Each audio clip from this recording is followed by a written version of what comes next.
ഞാൻ നിങ്ങളെ സ്നേഹിച്ചതുപോലെ നിങ്ങൾ തമ്മിൽ തമ്മിൽ സ്നേഹിക്കണമെന്ന് തന്നെ. Can we do that? Impossible in our strength. How can we do that? പക്ഷെ നമ്മൾക്ക് പോസിബിൾ ആകുന്നത് ക്രിസ്തുവിന്റെ ആത്മാവ് നമ്മുടെ അകത്ത് വരുമ്പോഴാണ്.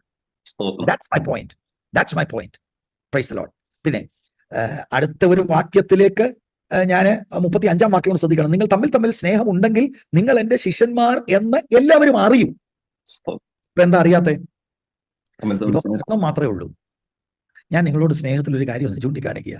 ശരിക്കു പറഞ്ഞാൽ ഇതൊഴികെ ബാക്കിയെല്ലാം ഉണ്ട്, അല്ലെ? ഇല്ലാത്ത ഒരു കാര്യം പറയാൻ പറഞ്ഞാൽ അപ്പൊ തെറ്റിദ്ധരിക്കല്ലേ, സ്നേഹം ഇല്ലെന്നല്ല, എല്ലാവരും തമ്മിൽ സ്നേഹമുണ്ട്.